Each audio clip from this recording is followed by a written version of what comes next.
Hola, bienvenidos, bienvenidas. Ya comienza esta nueva edición de la Conexión Digital Meridiana de Telesur. Vamos a hablar en primera instancia de los Estados Unidos porque hace un día se realizaron unas elecciones de por sí históricas. Hubo además triunfos históricos, personajes con buena cantidad, buena mayoría de votos que llegaban a la Cámara Baja, que llegaban a la Cámara de Representantes. Ubicación geográfica: Estados Unidos, los demócratas le arrebataron la Cámara de Representantes a los republicanos, y mucha atención porque mujeres y homosexuales hacen historia en estas elecciones legislativas de medio término en los Estados Unidos. Y hace pocos segundos el presidente Donald Trump reconocía la victoria de los demócratas en la Cámara Baja y también reconocía que se habría sido un cauce para investigar su mandato y para investigarle al propio presidente de los Estados Unidos, Donald Trump. Sin embargo, lanzaba un reto a los propios demócratas. Así comenzamos esta Conexión Digital Meridiana de Telesur. Bienvenidos, bienvenidas.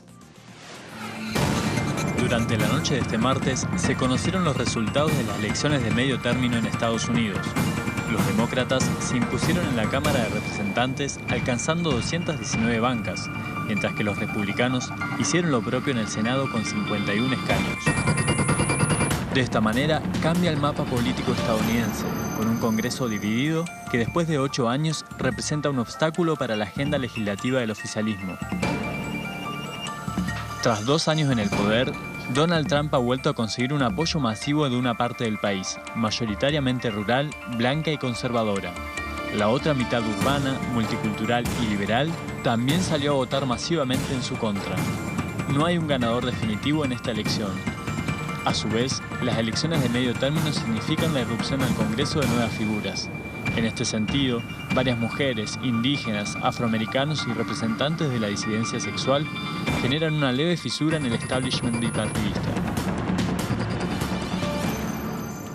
Eso era prácticamente lo que ocurría desde hace solamente una jornada en los Estados Unidos. Información detallada de elecciones las más históricas en los últimos 10 años. Vámonos de inmediato a ubicación geográfica, un mapa con los resultados de esas elecciones de medio término en los Estados Unidos. En el Senado asumirán 51 legisladores republicanos, manteniendo así una escasa mayoría, y 45 demócratas. Con esta disposición, la oposición no solo podrá dar inicio a un proceso de juicio político hacia Donald Trump, porque se necesitan la mayoría de ambas cámaras. Y así quedó el mapa político luego de estas elecciones de medio término en las elecciones en los Estados Unidos, luego de estas elecciones de medio término.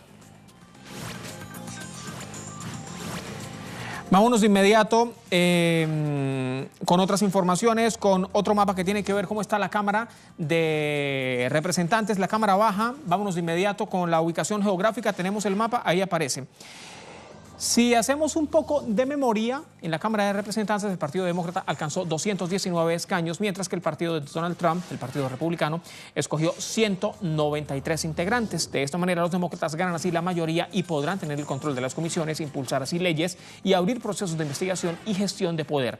En el Senado asumirán 51 legisladores republicanos, manteniendo una escasa mayoría, y 45 demócratas. Con esta disposición, la oposición no podrá así dar inicio a un juicio político hacia Donald Trump, hacia el presidente de los Estados Unidos.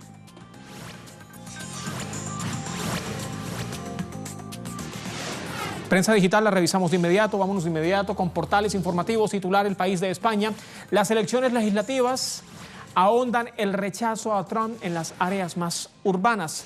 El partido de Trump perdió definitivamente en ciudades de Estados Unidos y, lo que es peor, las afueras de las ciudades. El rechazo a Trump en los suburbios no es suficiente en muchos estados para contrarrestar las zonas rurales, lo que en la noche del martes permitía hacia los republicanos como Ted Cruz, por ejemplo, que hayan mantenido su escaño por la mínima, a pesar de que todas las grandes ciudades de Texas son demócratas. De igual forma, el impacto a nivel nacional queda desdibujado, de forma que en 2016 Donald Trump pudo ganar el colegio electoral en el que se escoge el presidente, a pesar de no haber ganado en ninguna ciudad de más de 1 millón de habitantes.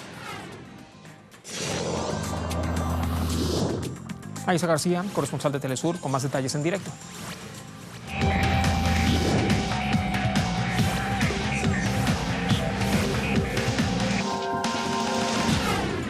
Continuamos informando sobre las elecciones legislativas en Estados Unidos. La victoria de los demócratas en la Cámara Baja de Estados Unidos es el inicio de una nueva etapa para Donald Trump, quien está a mitad de mandato. Su derrota les otorga a los opositores, o sea, a los demócratas, poder para desafiar sus proyectos durante los próximos 2 años. Y tal cual como él reconoció esta mañana a través de su cuenta en Twitter, los congresistas podrían iniciar investigaciones sobre sus negocios o impulsar un proceso de destitución, lo que se conoce aquí como impeachment. El martes 6 de noviembre, los demócratas lograron poner freno al impulso republicano en el Congreso. ¿Qué más pasó? Pues Colorado eligió al primer gobernador gay.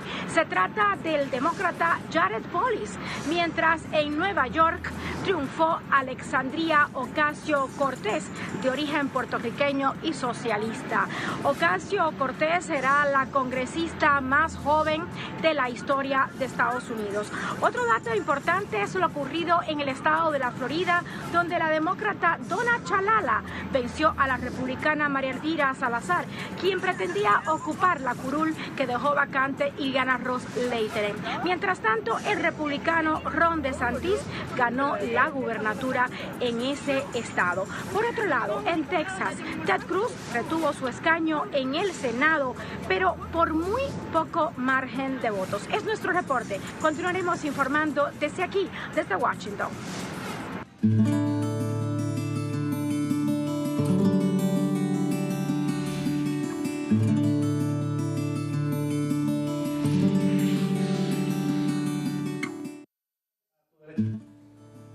Más informaciones, revisemos de inmediato jornada conmemorativa porque ya se cumplen 7 meses desde que Luis Ignacio Lula da Silva, el expresidente de la República Federativa de Brasil, fue encarcelado sin prueba alguna por un aparente caso de corrupción. Reiteramos, no existe ninguna prueba contra el expresidente de la República Federativa de Brasil, Luis Ignacio Lula da Silva, y así se cumplen durante esta jornada 7 meses desde su encarcelamiento. Datos que resaltar, por ejemplo, el juez Sergio Moro, responsable por esta operación anticorrupción, Lavallato en primera instancia, aceptado hace solamente algunos días, la semana pasada, ser ministro de gobierno de Jair Bolsonaro, asume en enero próximo, este próximo 1 de enero de 2019, la presidencia de la República Federativa de Brasil.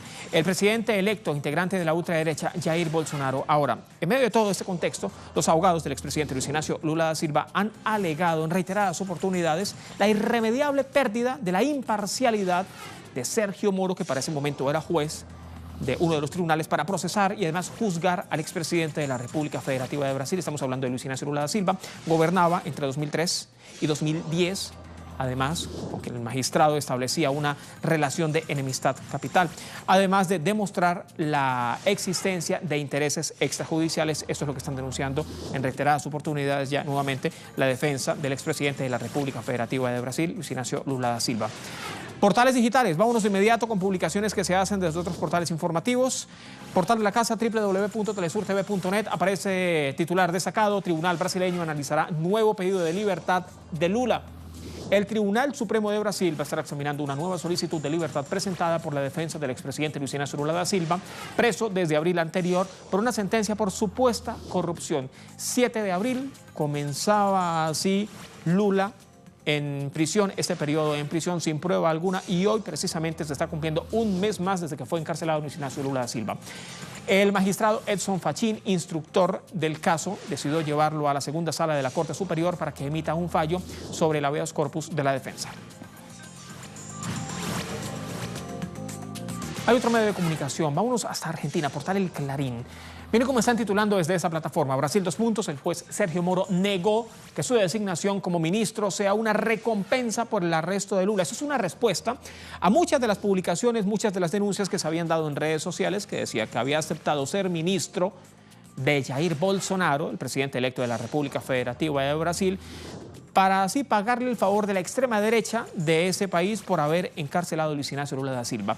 Sergio Moro, además famoso por haber comandado precisamente este caso a Lavallato y haber enviado a prisión a Lula da Silva, explicaba recientemente en una conferencia de prensa en Curitiba que las razones que lo llevaron a aceptar el cargo de ministro de Justicia y Seguridad Pública ofrecido por el presidente electo Jair Bolsonaro no tienen nada que ver con su posición. Negó incluso haberse sumado como ministro de Justicia del futuro gobierno del presidente Jair Bolsonaro para que fuera una recompensa por haber condenado a prisión al expresidente Luis Inácio Lula da Silva. Allí la respuesta.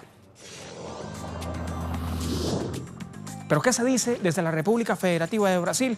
André Vieira, uno de nuestros corresponsales, está en directo.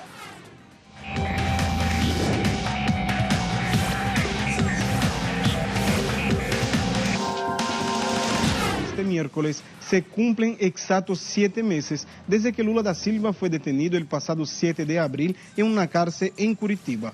Todo eso dentro de un proceso que es denunciado por diferentes juristas de Brasil y del mundo como un proceso también de persecución judicial contra Lula da Silva. Esto porque el juez Sergio Moro, responsable en la primera instancia por la operación Lava Jato, es el mismo juez que, por ejemplo, ha filtrado la llamada telefónica entre Dilma Rousseff y Lula da Silva poco antes del golpe de Estado aquí en este país. El mismo juez también que autorizó escuchas telefónicas contra los abogados de Lula. El mismo juez también que ha actuado para no permitir la liberación de Lula da Silva cuando este ha conseguido una vez corpus, y también el juez que poco antes de las elecciones aquí en este país liberó una delación premiada que critica directamente al Partido de los Trabajadores. Ahora ese mismo juez fue invitado por el presidente electo Jair Bolsonaro para asumir el Ministerio de Justicia y Seguridad Pública aquí de este país. Para los juristas y movimientos sociales, eso refuerza la tesis de que Sergio Moro está actuando desde el inicio políticamente contra el expresidente Lula da Silva para impedirlo de disputar las elecciones y también para favorecer a los opositores de Lula aquí en este país. Para el próximo año también se espera una decisión de la Organización de las Naciones Unidas, quien juzgará justamente estas cuestiones que involucran al expresidente Lula da Silva y que puede determinar, por ejemplo, y reforzar esa tesis de que Lula es un preso político aquí en Brasil. Muchas publicaciones, muchas reacciones que se dan desde las plataformas digitales. Precisamente me quedo en Twitter, redes sociales. María Darlene en el texto publica: la parcialidad y la integridad de las decisiones judiciales del juez Sergio Moro en duda de la libertad para Lula da Silva. Allí la traducción que se lee desde este mensaje que fue publicado en redes sociales en Twitter. Ana Farías, otra publicación aparece en pantalla, además una caricatura. Ya vino a cobrar por el servicio. Esto le dice Jair Bolsonaro, presidente electo de Brasil, al juez Sergio Moro. Y la respuesta: esto fue lo que cuadramos, quiero ser ministro de Justicia. Y allí está entonces en la caricatura, como paga las consecuencias, el expresidente de la República Federativa de Brasil, Luis Inácio Lula da Silva.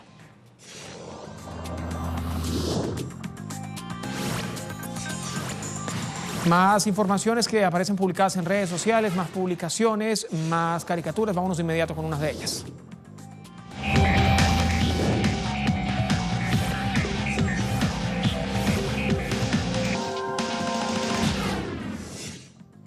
Detrás de la máscara de Bolsonaro, lo que dice en su discurso, publica la TUF: seguridad, orden, menos impuestos.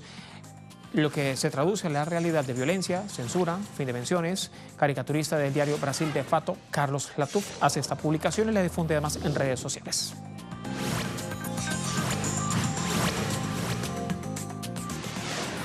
Vámonos a la pausa, a la vuelta más informaciones. Visítenos, estamos en www.telesurtv.net. Allí usted entra y consigue además material audiovisual de referencia como el que vamos a presentar a continuación. Pausa, ya venimos.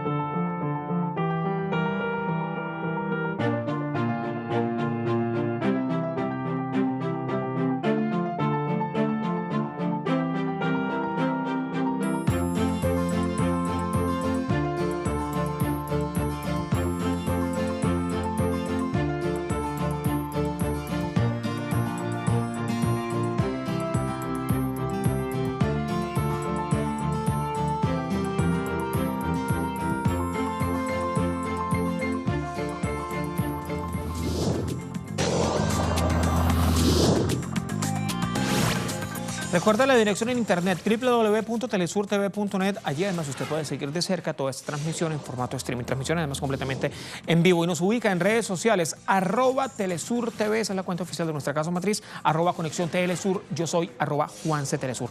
Hablemos de la caravana de migrantes centroamericanos. Está pernoctando en este preciso momento desde hace ya un día y medio aproximadamente en la capitalina Ciudad de México. Prácticamente esta ha sido la trayectoria. Han recorrido cientos de millas, cerca de 745 millas, eso solamente por territorio mexicano. Luego, también, antes de entrar a México, recorrían buena parte de Guatemala, muchos también recorrían buena parte de Honduras, y hay otra caravana que ha salido desde El Salvador e intenta llegar también hasta la Ciudad de México para luego pasar hasta los Estados Unidos. Todas estas personas, miles de integrantes de esta caravana centroamericana, permanecen en este preciso momento en la Ciudad de México. Están realizando muchos de ellos asambleas ciudadanas para determinar qué va a pasar en las próximas horas, qué va a pasar en los próximos días con esta travesía que busca llegar hasta la frontera norte de México, que es la frontera sur con los Estados Unidos, y pasar incluso a suelo norteamericano. Pero mientras todo esto ocurre, hay amenazas de grupos de civiles estadounidenses que ya se están dirigiendo hasta buena parte de la frontera con México para tratar de impedir que esta caravana de inmigrantes centroamericanos ingresen a suelo estadounidense. Y a la par siguen las amenazas del presidente de los Estados Unidos, Donald Trump, y también ya se dio la militarización de la frontera, miles de efectivos militares que ya fueron enviados a zona fronteriza. Vamos a revisar el diario.es, prensa internacional, porque esta noticia prácticamente le ha dado la vuelta al mundo. Mira el titular. Prensa europea, prensa española. El titular: la caravana migrante espera en Ciudad de México, donde decidirá si continuar o no hasta la frontera con Estados Unidos. Titular, además, que recoge información: los miembros de esta caravana de migrantes centroamericanos que atraviesa México rumbo a Estados Unidos continúan llegando de forma progresiva, poco a poco, a la capital, en espera de los compañeros todavía dispersos en los estados de Veracruz, Oaxaca y Puebla. Las comisiones de diálogo y de seguridad de la caravana de migrantes pidieron hace algunas horas a los integrantes del éxodo 48 horas para informarse, para dialogar y además para tomar una decisión de seguir o no en su travesía hasta los Estados Unidos, y se generan ya muchas discrepancias. La mayoría de estas personas quieren llegar hasta los Estados Unidos, pero además han corrido con mala suerte. Algunos de ellos, incluso muchos, están diciendo vamos a devolvernos, pero otros exigen llegar hasta la frontera de México con Estados Unidos y atravesar la frontera e ingresar a suelo norteamericano. Otro medio de comunicación, portal Red 21, vamos a ver el titular, rápidamente aparece en pantalla: Noam Chomsky, 2 puntos, la caravana migrante huye de la miseria y los horrores creados por Estados Unidos. Ha sido una entrevista de este referente, Noam Chomsky, un filósofo, lingüista, además activista de los Estados Unidos. Ha dicho que la caravana migrante que viaja desde Honduras y El Salvador hasta los Estados Unidos, atravesando miles de kilómetros por Guatemala y México, está escapando de la miseria y los horrores de los que Washington es el principal responsable, ya que a su juicio, dice Noam Chomsky, han estado bajo la dura dominación de los Estados Unidos desde hace mucho tiempo, particularmente desde la década de los 80, cuando las guerras de terror de Ronald Reagan devastaron todos esos países. Noam Chomsky además se ha centrado en hablar de Honduras, de donde proviene la mayoría de estas personas que está integrando esa caravana de migrantes. Recordaba que Honduras es la fuente más extrema de migrantes en este momento en Centroamérica, y además que fue un país que fue reprimido con el silencio absoluto del gobierno del entonces presidente Barack Obama, presidente norteamericano, presidente de los Estados Unidos. En 2009, rememoraba Chomsky, había un presidente moderadamente reformista que fue expulsado en un violento golpe militar, condenado severamente por todo el hemisferio, con una excepción notable, la excepción de Estados Unidos. Pablo Pérez, uno de nuestros corresponsales, tiene toda la información. Pablo.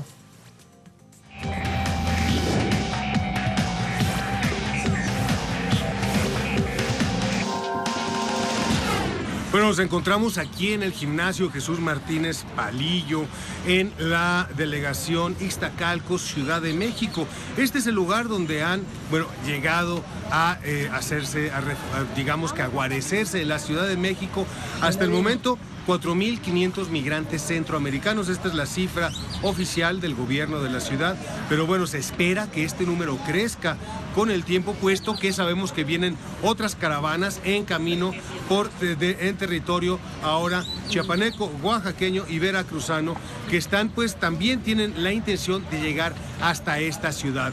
Se han llevado a cabo diferentes asambleas para decidir cuál es el siguiente paso a seguir en esta caravana y se organizan, digamos, por ciudad de origen, departamento de origen, y para decidir en grupo cuál es el siguiente paso a tomar. Y también pues se ha anunciado que se llevará a cabo una reunión con el presidente electo, Andrés Manuel López Obrador, que no se ha especificado todavía la hora y el lugar, pero que hasta el momento se piensa puede llevarse a cabo en jueves. Y recordemos, Andrés Manuel López Obrador, como presidente electo, ha ofrecido una visión totalmente diferente a la del gobierno actual, en cuanto a que para él la situación migrante se debe de trabajar contemplando la opción de visas de trabajo para aquellas personas que están dejando su país para llegar hasta la República Mexicana. Y bueno, seguiremos informando acerca del tema de la caravana migrante. @PPérez-Telesur, esa es la cuenta en Twitter de Pablo Pérez, uno de nuestros corresponsales en la capitalina Ciudad de México. Me quedo en plataformas digitales, me quedo en Twitter. Mario Rosales, corresponsal de Telesur en Centroamérica. Publica Mario en Twitter, dice el presidente de Honduras. Presidente de Honduras es Juan Orlando Hernández, se le conoce solamente por sus siglas JOH. Incluso ha sido tendencia su nombre en las últimas jornadas porque se han registrado protestas en ese país exigiendo la renuncia de Juan Orlando Hernández. Bueno, voy a la publicación. Dice el presidente de Honduras que aproximadamente 6.000 integrantes de la caravana han vuelto a su país. Ese dato es falso, publica Mario Rosales. Salieron de Honduras 9.000 casi y a la semana vinieron a Guatemala unos 6.000 más. Las dos caravanas recorren ya México. Publicación que hace Mario Rosales, corresponsal de Telesur en Guatemala, corresponsal de Telesur en Centroamérica. Hablemos ahora de Argentina. Durante esta jornada ha comenzado el cuarto juicio contra Milagro Sala. Milagro Sala es la dirigente de Tupac Amaru y además integrante del Parlamento Suramericano. La están investigando por hechos que ocurrieron en 2007. La única prueba en contra de esta dirigente es la declaración de Jorge Rafael Páez, que estaba procesado en la causa y que luego de acusar a Sala, a Milagro Sala, busque la fotografía, fue sobreseído. Sabrina Roth, una de nuestras corresponsales de la información. Se inició este miércoles el cuarto juicio en contra de la dirigente social Milagro Sala en la causa que se conoce como la balacera de Azopardo, hechos que tuvieron lugar en octubre de 2007. Lo que hay que saber de esta causa, de este proceso, es que el nombre de Milagro Sala desde el 2007 al 2016 no apareció vinculado con este proceso. ¿Cuándo aparece? Cuando Jorge Rafael Páez, que había estado 2 veces procesado, confirmado por la Cámara de Apelaciones, prófugo de la justicia, capturado en febrero de 2016 en la provincia de Salta, declara ante el juez Pablo Puyen-Germanos y ahí dice que Milagro Sala habría enviado a Fabián Ávila a matar a Alberto Cardoso. A partir de ese solo testimonio, el juez Pablo Puyen-Germanos primero beneficia a Jorge Rafael Páez con la detención domiciliaria, luego lo sobresee y Milagro Sala queda procesada en esta causa. Van a ser 26 testigos, 7 audiencias. La sentencia se va a conocer el 19 de diciembre. Sabrina, gracias. Ahí el reporte de Sabrina Roth, una de nuestras corresponsales. Más informaciones. Mira, un 7 de noviembre, pero de 1941, las tropas soviéticas participaban en un desfile militar que tenía lugar en la emblemática Plaza Roja. Esto es en Moscú, en Rusia, una imagen de referencia. Y lo hacían bajo un clima de secretismo absoluto, ya que el frente se ubicaba apenas entre 70 y 100 kilómetros de la capital. Hoy, al menos 5.000 militares y cadetes marcharon por esta plaza, por la emblemática Plaza Roja de Moscú, vestidos con los mismos uniformes de los 69 batallones para tratar de recrear esta parada militar. La ceremonia incluía además una realización, estaban rememorando las hazañas de los guerreros rusos desde tiempos zaristas hasta la Gran Guerra Patria. Imágenes de referencia y con estas despedimos esta conexión digital meridiana de Telesur. A usted como siempre, muchas gracias. Buena jornada.